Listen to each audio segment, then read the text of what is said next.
If I had known what Mercy Hollow Hospital was hiding, I never would have stepped inside, but curiosity got the better of me. Tonight I enter alone and hope to leave alive. The night was unnaturally still as I approached the rusted gates. Fog hugged the ground, curling around broken gravestones and the skeletal remains of trees. Windows shattered, walls streaked with decades of neglect. My flashlight cut through the darkness, revealing the main lobby. Dusty furniture lay scattered. Broken medical equipment poked through the debris. The air smelled of mildew, rust, and forgotten memories. I switched on my EMF reader.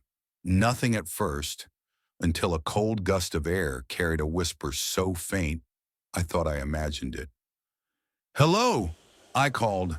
Silence answered. Something felt wrong. I wasn't alone. Shadows shifted in the corners of my vision. My heartbeat echoed in my ears. I stepped forward cautiously, every creak of the floorboards magnified in the stillness. Every step echoed through peeling walls. Faded signs pointed to the operating room, pediatrics, and morgue. The ICU stretched before me, beds lined in rusted rows, sheets tattered, some torn. My flashlight flickered, revealing broken monitors and shattered glass. For a brief moment, a shadow flitted across the far corner. Heart racing, I swung the light, but nothing. Yet the temperature dropped sharply, and my breath came out in small clouds. I reminded myself it's just the building, but deep down I knew better.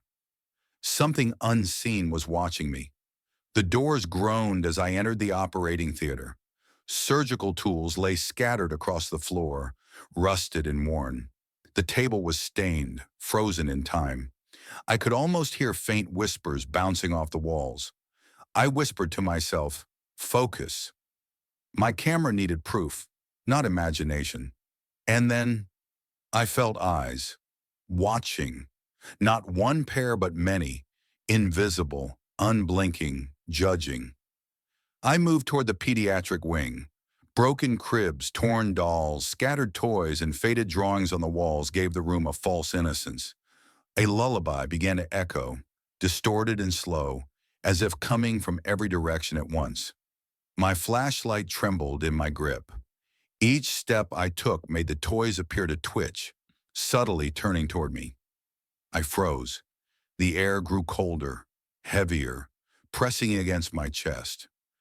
I forced the door open with a crowbar I had brought, the sound echoing through the hall. Inside, the room seemed alive. Shadows clung to the walls.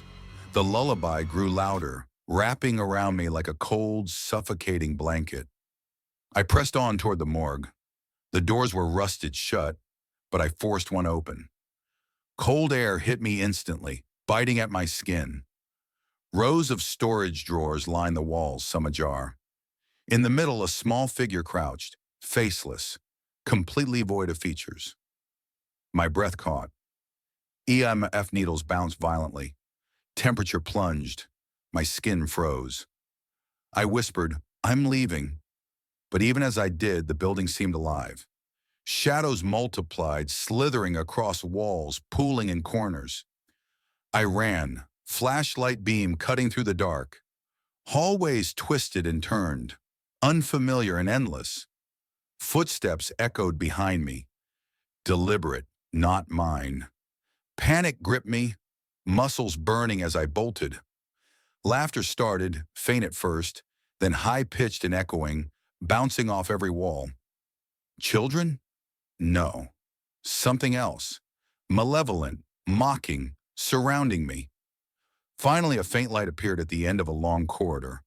Relief surged through me, but as I reached it, the door slammed shut. I was trapped. Shadows moved faster now, the faceless figure from the morgue joined by several more, gliding silently.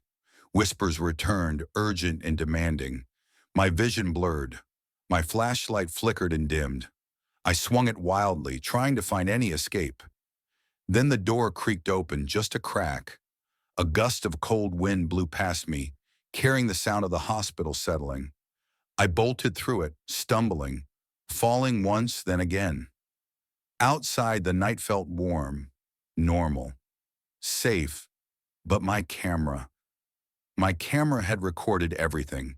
The whispers, the shadows, the faceless figures, and later watching the footage, behind my terrified reflection, standing just behind me, was a faceless figure, smiling.